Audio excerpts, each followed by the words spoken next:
Debe también, o sea, se debe contar primero con los criterios de una persona, no un trastorno personal. Sí, exactamente.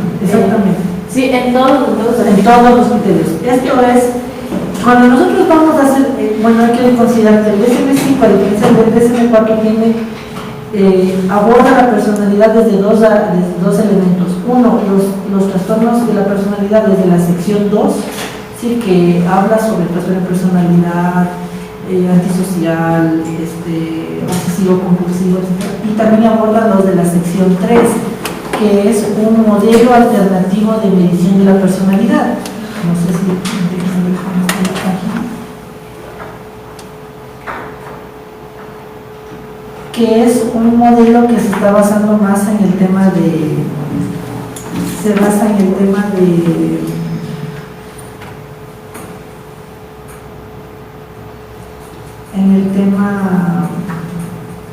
de los rasgos, basado en esto de Big Five, sí, pero que todavía está, aquí está un modelo alternativo de DSM-5 para los trastornos de personalidad, que es la página del 761.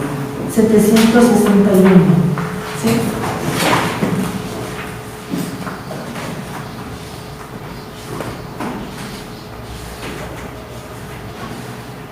Entonces, que se maneja, es un modelo alternativo que dice que todavía está en estudio, ¿sí?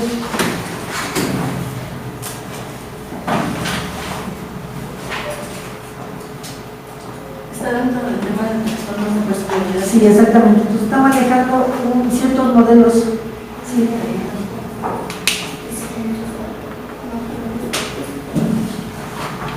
La sobre.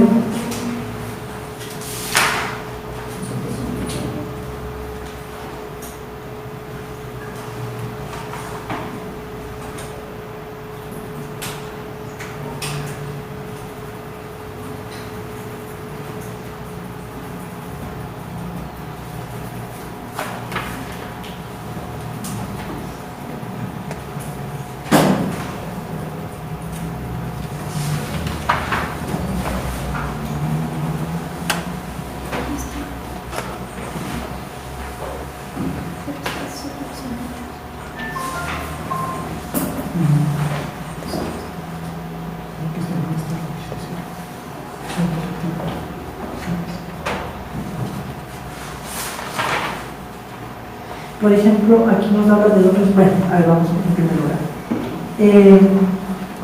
Cuando hablamos de trastornos de la personalidad, entonces se habla de que para diagnosticar un trastorno de personalidad, primero hay que determinar si esta persona cumple los criterios generales de un trastorno de personalidad, y luego de que cumple los criterios generales hay que buscar qué tipo de trastorno de personalidad tiene.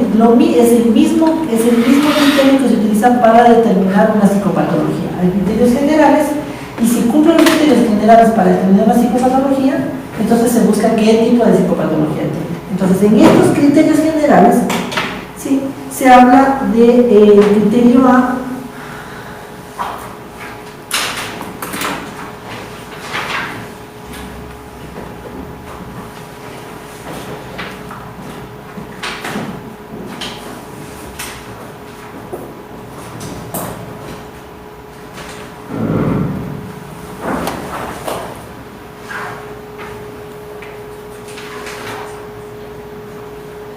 Bueno, dice un patrón duradero de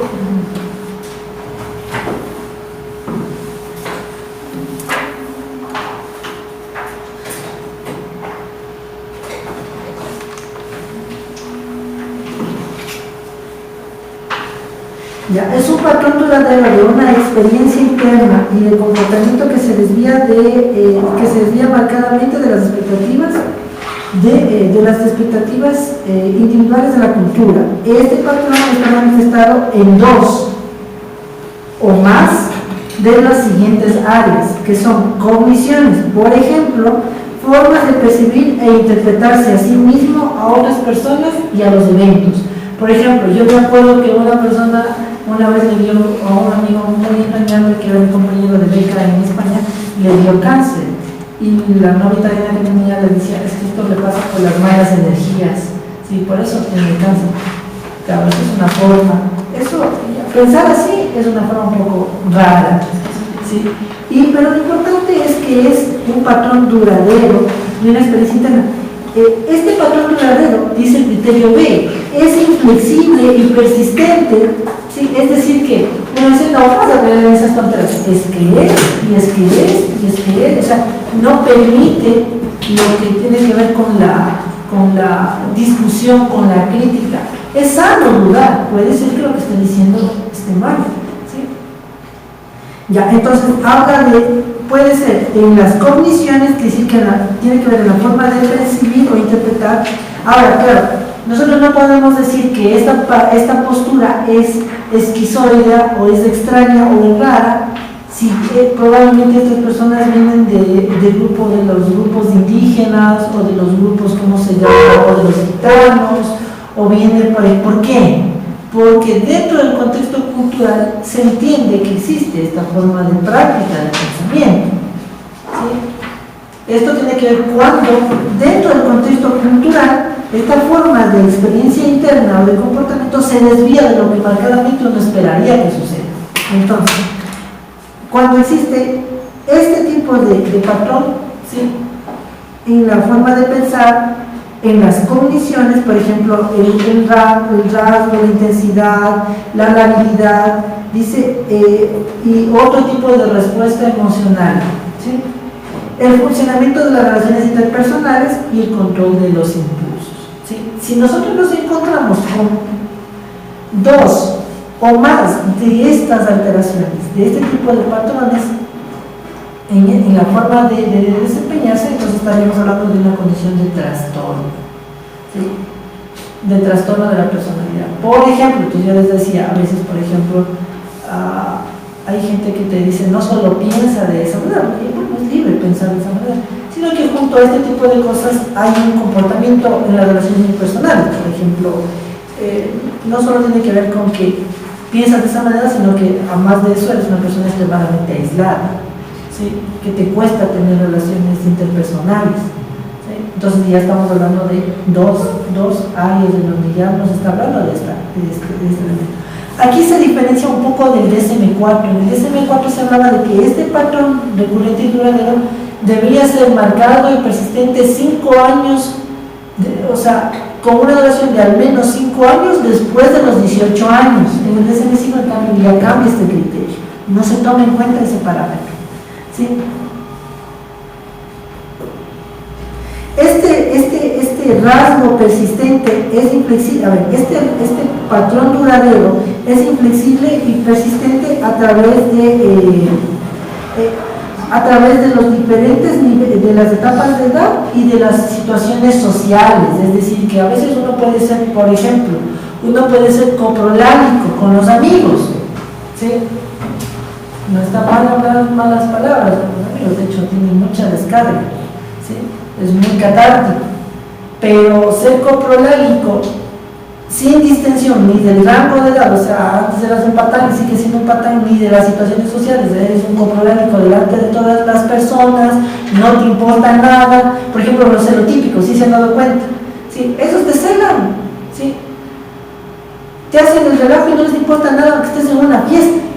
Estás en una boda y te arman tremendo relajo, te arman tremendo espectáculo, tremenda celotipia, ¿sí? Eso es el patrón, ¿de acuerdo? Que no respetan ni los rangos de edad, ni las etapas, porque a veces, bueno, puede ser que en ciertas etapas de la vida uno puede hacer así, pero se ha manejado durante las distintas etapas, ¿sí?, y en los diferentes contextos sociales.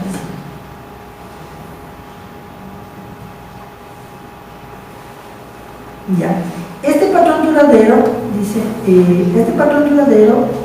ha disminuido de manera clínicamente significativa, ¿sí?, o ha generado estrés o problemas en el área social, ocupacional o alguna otra área importante de funcionamiento. O sea, es decir, que por esta forma de ser, ¿sí?, entonces has tenido problemas, situaciones difíciles, has tenido problemas laborales, problemas familiares o problemas académicos que han afectado el normal funcionamiento de estas áreas. Este patrón es estable y tiene una larga duración, o sea, es que siempre ha sido así. O sea, Generalmente estas personas les cuesta, a las personas que refieren de este tipo de trastornos, les cuesta encontrar una causa. O sea, por ejemplo, en una persona deprimida, a veces uno dice, bueno, esto pasó a raíz de que se murió el abuelo hace 6 meses. O sea, es como que uno puede asociar con cierta funcionalidad un elemento causístico. Pero en los trastornos de personalidad, la tendencia es decir, no, es que él siempre ha sido así. ¿Desde cuándo era estereotípico? Desde chiquito era así. No le gustaba prestar las cosas, o siempre hacía relajo. O sea, es muy difícil ahondar en un elemento causístico reciente. ¿Sí? O simplemente no se encuentra. Bueno, obviamente que este tipo de patrón duradero no es explicado de mejor manera, sea por la manifestación o las consecuencias de otro trastorno mental. Es decir, no hay una justificación a nivel del trastorno mental que explique este tipo de comportamiento, ¿sí? Y obviamente aquí nos habla de que este tipo de comportamiento no es explicado por los efectos fisiológicos de una sustancia o una droga de abuso o medicamento o alguna otra situación médica, ¿sí? Por ejemplo, un trauma encefálico, o sea, no es explicado ni por sustancias, ni por enfermedades médicas, ni por traumas, ni por enfermedades mentales. La forma de ser de él es así ha sido, ¿sí? Así ha sido, ¿sí? Entonces, estos son los criterios. Cuando esta persona cumple estos criterios, entonces habrá que determinar qué tipo de trastorno de personalidad tiene. ¿Sí? Los trastornos de personalidad se agrupan, o la tendencia es agruparlos en 3 grupos. El grupo A, que son los raros, los extraños, los excéntricos, ¿sí? Y en este grupo están los trastornos de personalidad paranoide, esquizoide, esquizotípico. El grupo de trastornos del grupo B, en cambio, son los que se conocen como los dramáticos, los exagerados, ¿sí? E inmaduros, que se les llama a este grupo, ¿sí? Aquí están los narcisistas, los histriónicos, los antisociales y los borderline, ¿sí? Y el grupo C, que son conocidos como los temerosos, los tímidos, ¿sí? O los nerviosos también, o el grupo de los nerviosos, que son el grupo de personalidad evitativo, dependiente y el obsesivo compulsivo.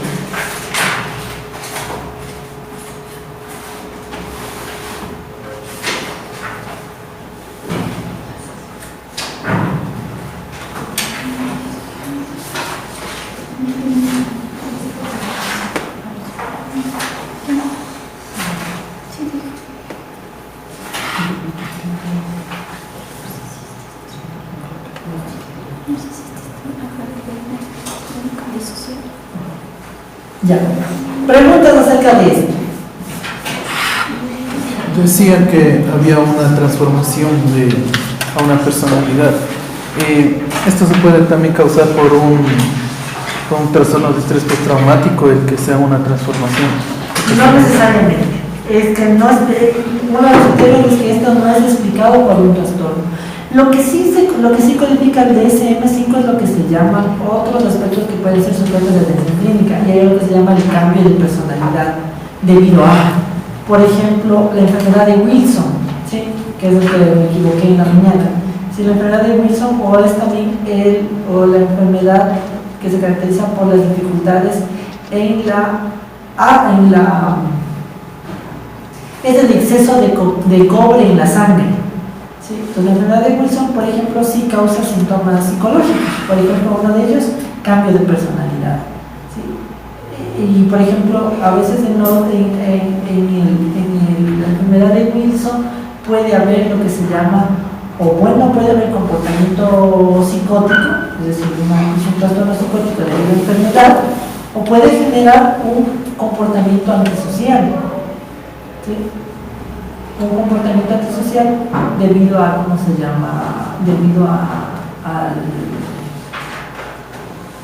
es un comportamiento antisocial debido a la deficiencia o sea, el cuerpo no logra desechar el cobre y el cobre se va acumulando, ¿sí? Es la primera cosa.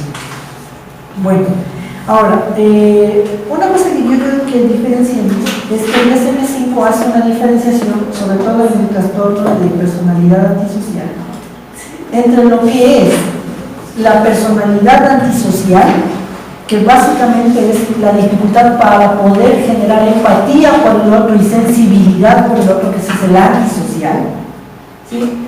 Y otra cosa es muy diferente, que lo que se conoce como el comportamiento delictivo, que se maneja como otros, ¿cómo se llama? Como otros aspectos que pueden ser sujetos de atención clínica. ¿Sí? Es importante que hagamos esa diferencia. ¿Sí? En el uno, en el antisocial, existe una pérdida total por el respeto hacia los derechos de las personas y etcétera. ¿Sí?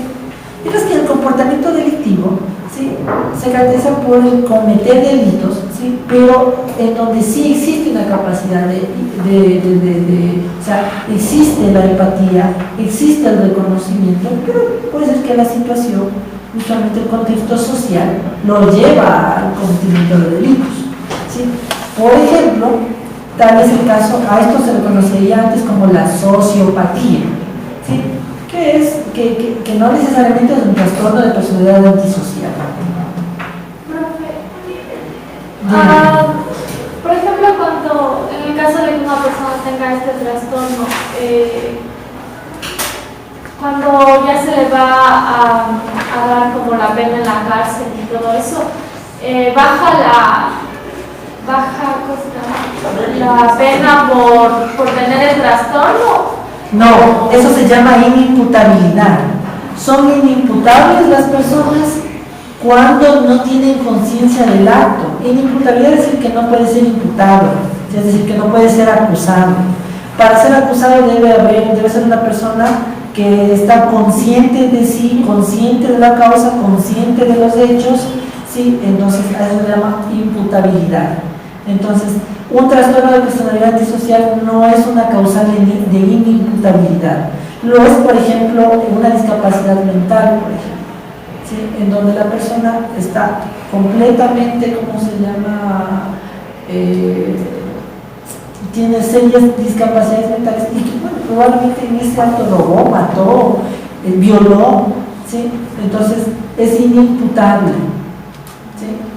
Y, por ejemplo, en los trastornos mentales, como la discapacidad intelectual, se da ese criterio. En la demencia, por ejemplo, ya en un Alzheimer ya avanzado, en una demencia senil ya avanzada, puede haber ese criterio de inimputabilidad.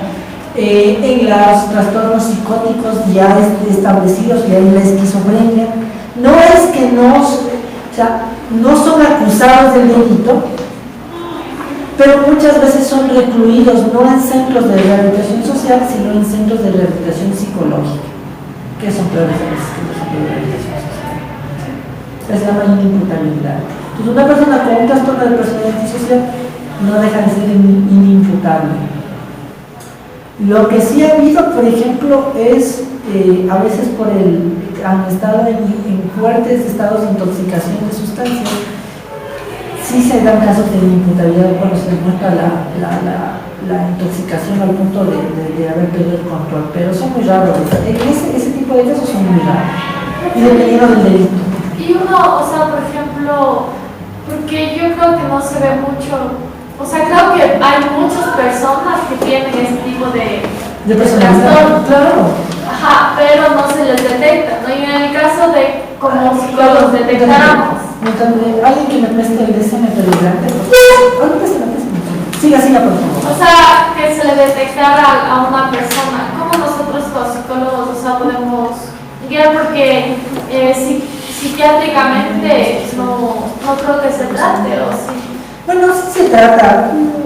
Los trastornos de personalidad tienden a ser menos agudos que los trastornos clínicos, pero tienden a ser más crónicos. No se les trata porque no existe hasta ahora, pues, se habla de que no hay recuperación. Lo que existe son mecanismos de contención, es decir, un celópata siempre va a ser celópata. Lo que se les ayuda es mecanismos para poder contener o mejorar la calidad de vida de las personas, de estas personas o de los familiares, pero no hay eso. Una pregunta, ¿en qué se diferencia una idea de referencia de un delirio de referencia? porque ahí en la personalidad esquizotípica decía tiene ideas de referencia y entre paréntesis decía, pero no cumple con los criterios de un delirio de referencia. Ya, las ideas de referencia tienen que ver, por ejemplo, con postulados de alguna manera que sean un poco ideológicos, o sea, es decir, creer en extraterrestres son ideas de referencia, ¿sí? Ya, pero no es un delirio de referencia. O sea, un delirio de referencia sería yo que crea que los extraterrestres me abducen, ¿sí? Y no logras, y al punto de que no logra, ¿cómo se llama?, diferenciar entre sus ideas y la realidad. Ahí sería un delirio de referencia. ¿Y en qué se diferencia un trastorno esquizotípico de un esquizofrénico? Porque para que exista esquizofrenia, es lo que decíamos ayer, para que exista esquizofrenia no solo tiene que ver con las alucinaciones, sino que debe haber al menos dos síntomas, que tiene que ser alucinación y o ilusión, delirio y o comportamiento motor anormal y o lenguaje desorganizado y o pensamiento desorganizado, ¿sí? Entonces ahí está el tema. Entonces, pero al menos debe, o sea, para que sea esquizofrenia la persona debe tener alucinaciones o delirio o pensamiento desorganizado, cualquiera de los tres, más uno que puede ser el de discurso desorganizado o comportamiento motor anormal. Entonces, esa es la diferencia. A ver, ¿qué quería ver esto del trastorno? Otros problemas que pueden ser objeto de atención clínica, relación cognitiva, problemas de relación familiar.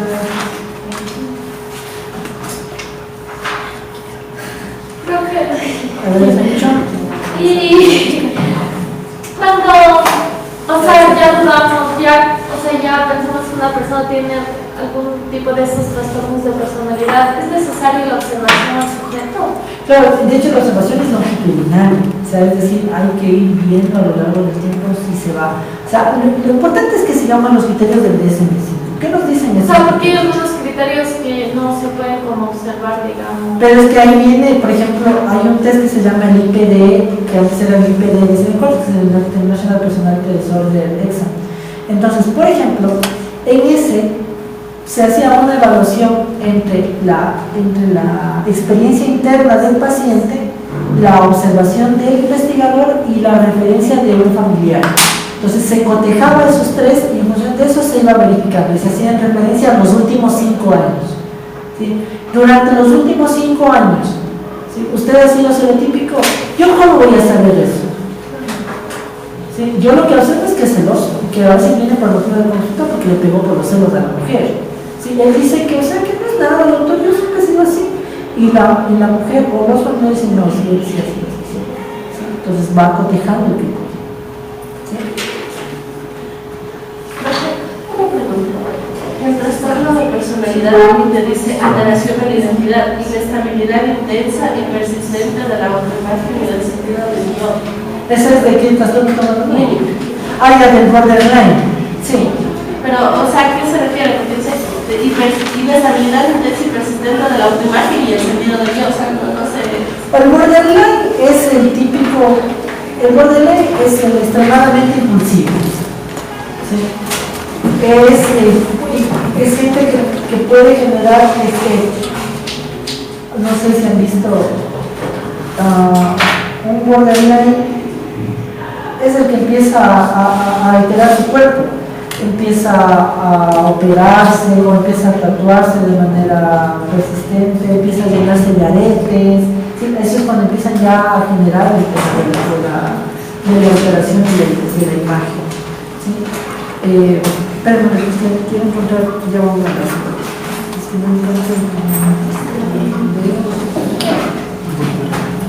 que no encuentro el que habla sobre. Mira, aquí está el comportamiento antisocial del adulto. ¿Sí? No es lo mismo el trastorno antisocial de la personalidad que el comportamiento antisocial del adulto, que eso está en el eje de otros problemas que pueden ser objeto de atención clínica. Esta categoría se debe utilizar cuando el objeto de la atención clínica es un comportamiento antisocial de un adulto que no se debe a un trastorno mental. ¿Sí? Por ejemplo, puede ser por trastornos de la conducta, allá. Los ejemplos incluyen el comportamiento de algunos ladrones profesionales, mafiosos o traficantes de sustancias ilegales. ¿Sí? Es decir, que estas personas no necesariamente son personas que se catalogan como antisociales, sino que tienen un comportamiento antisocial, y que es no se debe al trastorno. Aquí también el comportamiento antisocial infantil o adolescente. Esta categoría se debe utilizar cuando el objeto de la atención clínica es un comportamiento antisocial de un niño o adolescente que no se debe a un trastorno mental, por ejemplo, un trastorno intermitente explosivo o un trastorno de conducta. Si no hay ese tipo de trastorno. Entre los ejemplos que cabe incluir actos antisociales aislados de niños o adolescentes, pero no un patrón de comportamiento antisocial. ¿Sí? A veces, yo vi hace unos años una noticia de unos guavos, pero que uno de 8 años le mataba a uno de 6 años. ¿Sí? Pero ya había planificado todo y que supuestamente el matarle había sido en defensa propia porque el de 6 años quería abusar de una hermanita de uno de ellos de 4 años sexualmente. Entonces la niña de 4 años dijo, no fue eso. ¿Sí? Y hay unas cosas que se tenaces, le matan al niño, le hacen horrorizar, le apuñalan, pero luego le botan ahí en un tranvía, una cosa pero horrorosa. ¿Sí? Entonces, bueno, también ha habido casos de chicos que han sido juzgados como adultos, ya de 12, 13 años, cadena perpetua el resto de su vida. Entre dos era que le habían matado, entre dos era un niño. Algo así, entre dos niños, pero niños. Pero eso no puede considerarse, o sea, no imputable. En muchos casos se considera la inimputabilidad por ser menores de edad, ¿sí? Y no se les da sentencias y no se les da medidas ¿cómo se llama? Se llaman medidas socioeducativas. Sin embargo, hay casos en el que la violencia del crimen es tal que se les da una especie de emancipación del niño. Sí, que es la emancipación del, o sea, es decir, que se le considera que es una persona plenamente consciente de su acto, ¿sí? Y se le quita básicamente el derecho a ser niño, o se le quita el mecanismo de protección que él tiene por ser menor de edad y se le juzga como adulto. ¿Esos niños no pueden tener un trastorno de psicopatía? Pero si es que así lo tuviesen, no les dejan, la psicopatía es un trastorno antisocial de la personalidad, no les dejan de ser, no les quita la capacidad de inimputabilidad, se los imputa, ¿sí? Y usualmente se les traslada a centros psiquiátricos. ¿Sí? Verán que aquí en muchos estados, en los Estados Unidos generalmente, tienes la cárcel y atrás tienes el hospital psiquiátrico para enfermos con alta peligrosidad social. ¿Sí? Hay una película que ¿cómo se llamaba? No me ha gustado. Una que hace la que hacía de Storming los, ¿cómo se llama esta película? En los X-Men. Tiene una película interesante donde el esposo es un antisocial, pues, y es psiquiatra. O sea, el tipo es una mente maestra. Es buenísima, y ahí se ve eso. O sea, es la cárcel, y continuo la cárcel es el hospital psiquiátrico para personas con alta peligrosidad. O sea, es decir, no son imputados, pero pasan el resto de su vida en centros psiquiátricos dada su condición mental. ¿Usted ha visto la película de Teresa Silvestre? No lo he visto, pero... ¿Alguien ha visto? He visto la parodia que hacen. Pero es que nunca llegué a entender la película. Es que bueno, yo de las películas con criterio clínico no confío mucho, o sea, no todos tienen esa postura. A ver, vamos a ver, X-Men.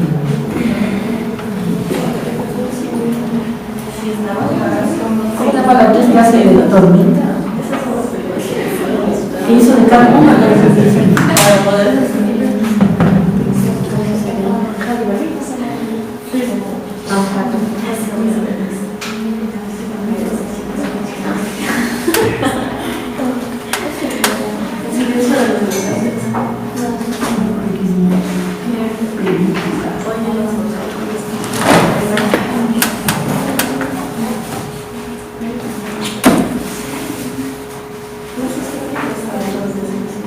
me acuerdo cómo se llama, antes me salió con esa película. Fanny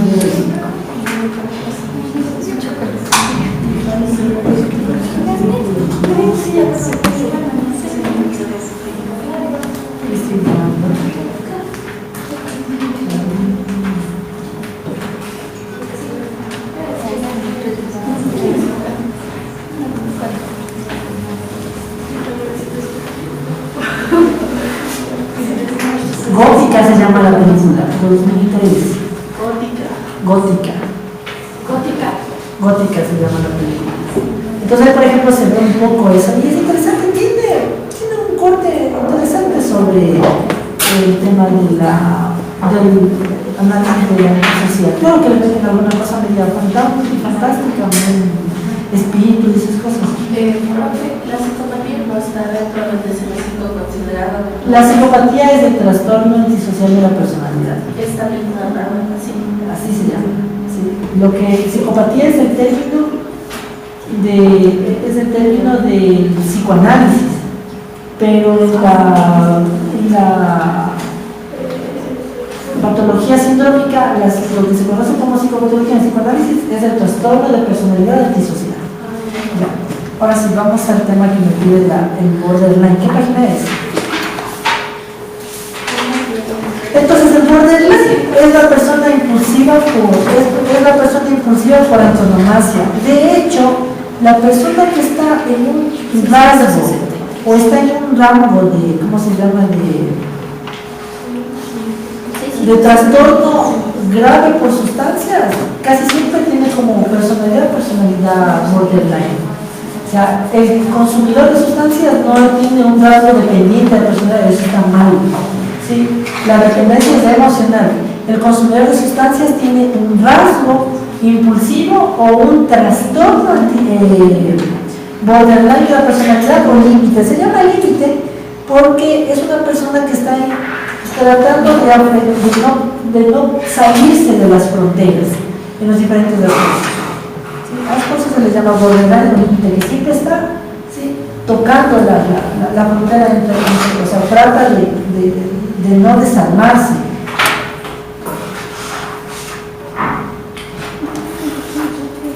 Por eso es que dice inestabilidad en el sentido de la comunicación. Exactamente, por ejemplo dice, un patrón persistente de inestabilidad en las relaciones interpersonales.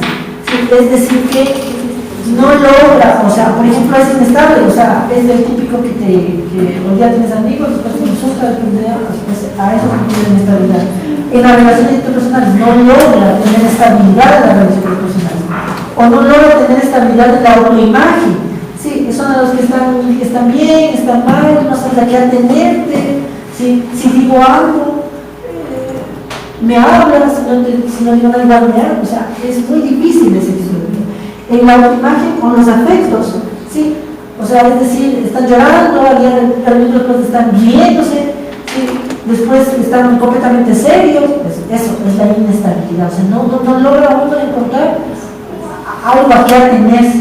Sí, igual en la autoimagen, en los días de sol, ¿sí?, están encauchados, en los días de lluvia están con minifalda.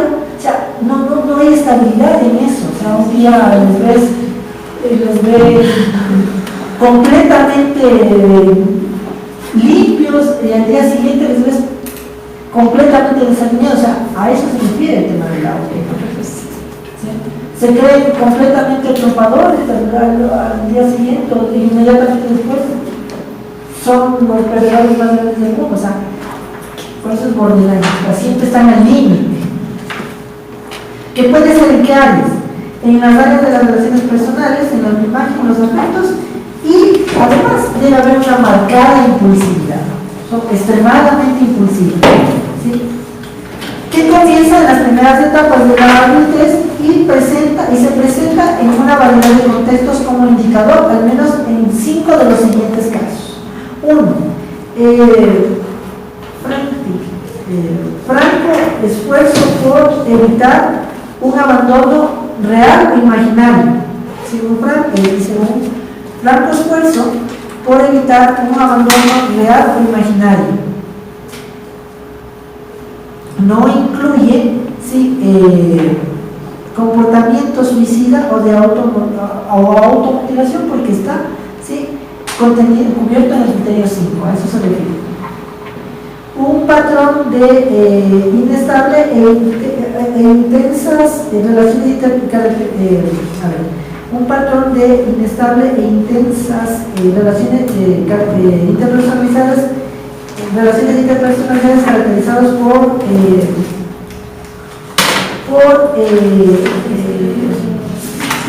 alternativos por una alternancia entre los extremos de utilización y de evaluación. Claro, eso es como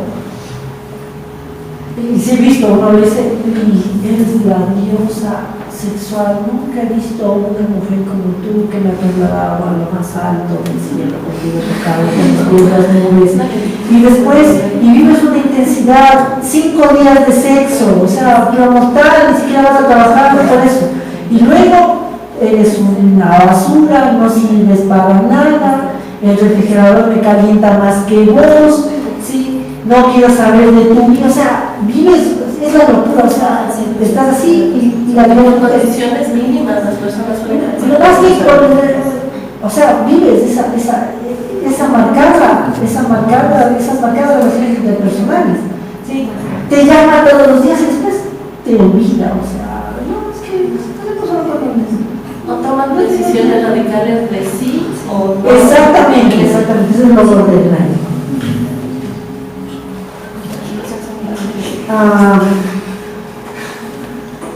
Identidad perturbada, marcada y persistente por inestabilidad de su imagen o sensación de sí mismo. ¿Ya? Identidad perturbada. Impulsividad, o al menos 2 áreas que son potencialmente de autodaño. Ejemplo, spending, gastos compulsivos, ¿sí? Abuso de sustancias o de sexo, ¿sí? Conducción temeraria, ¿cómo es esto que dicen de alimentación a carbones alimenticios? No incluye ¿cómo se llama? Suicidio o algún tipo de comportamiento de automutilación. ¿Cómo se llama por ejemplo, en los artistas se ve mucho la persona borderline, Lindsay Lohan, por ejemplo, ella no sé, especulo que tiene algún tipo de rasgo de personalidad borderline, no sé, que vive al límite. Este cantautor de Pink Floyd, ¿sí? Por ejemplo, él tiene cuerpo 20, o sea, ahí se ve mucho la estructura de la personalidad borderline, ¿sí? Porque se ve bastante. Normalmente he visto a Britney Spears, por ejemplo, ven como ella en sus momentos a la otra imagen, las cosas que aparece, un rato aparece una mujer encantadora y después le ves rapada, inclusive hablando de una manera que da otra imagen. Ahí se ve como para visualizar. Mucha impulsividad. Profe, ¿en qué se diferencian las áreas autolesivas de una conducta autolesiva? ¿En dónde está eso? Impulsividad no son las áreas Sí. que son potencialmente autolesivas, pero no hay una conducta autolesiva. A ver, dice impulsividad en al menos 2 áreas que son potencialmente autolesivas, es decir que tiene que ser gastador compulsivo y abusador de sexo. Pero no es suicida, no tiene intentos suicidas. No tiene intento suicida porque eso no está dentro de este criterio, sino está dentro del criterio 5. O sea, debería porque en el criterio 1 dice esfuerzos desesperados por evitar el desamparo real y imaginario. Nota, no incluir el comportamiento. Exactamente. O sea, nos dice que para que exista un comportamiento, un trastorno borderline, debe cumplir 5 criterios. O sea, debe estar marcado por 5 criterios. ¿Sí? Si esta persona ha tenido un comportamiento suicida o de autolesión, ¿sí? O sea, una cosa, la autolesión es que tú te cortes el brazo, ¿sí? Esa sería la autolesión. Y otra cosa es hacer cosas que son potencialmente autodañinas, por ejemplo, que te gastes, ¿sí?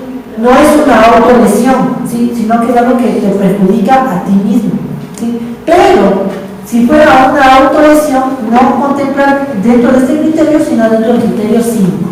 O sea, a más de que te cortas, eres gastador compulsivo. Entonces ahí hay un comportamiento de autodaño más un comportamiento de autolesión.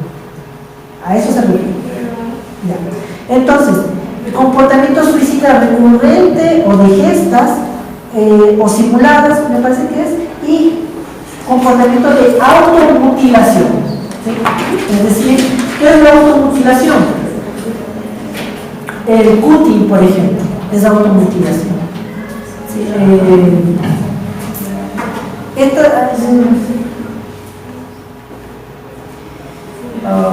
¿Alguna otra estructura de automutilación que se me ocurra? El consumo de... No, consumo no es automutilación. Es conducta compulsiva. Conducta impulsiva, perdón. Automutilación es el cutting. Morderte, este también es la escoriación, sí, que es arañarse, sí. Ese sí es de automutilación. El morderse, el arañarse, el cortarse, hay ciertas, a veces desprenderse de ciertas partes corporales, cortarse el hombro, ¿sí? Entonces, eso es comportamiento de automutilación, ¿sí? Porque lo que buscas es cercenarte, sacarte los dientes, ¿sí? Es automutilación. ¿Sí? Por ejemplo, estas personas pueden buscar relaciones caóticas. Claro, pero esto de las relaciones caóticas estaría dentro del criterio 2, ¿sí? Un patrón de relaciones inestables, relaciones interpersonales inusuales, inestables e intensas, caracterizadas por una alternancia entre la idealización y la revelación. ¿Sí? Sí, cuando tenemos una relación caótica entraría dentro de este. Yo me refiero a que esas personas ven que no hay frutos en ciertas relaciones interpersonales y aún así quieren seguir consigo. No, una vez nos puede pasar a todos. Ya 2 veces, 3, 10 veces, siempre es del mismo tipo y ya están ya dentro de estas características. ¿Sí? Inestabilidad afectiva debido a una marcada reactividad, por ejemplo, episodios intensivos de disforia o de irritabilidad o de ansiedad usualmente.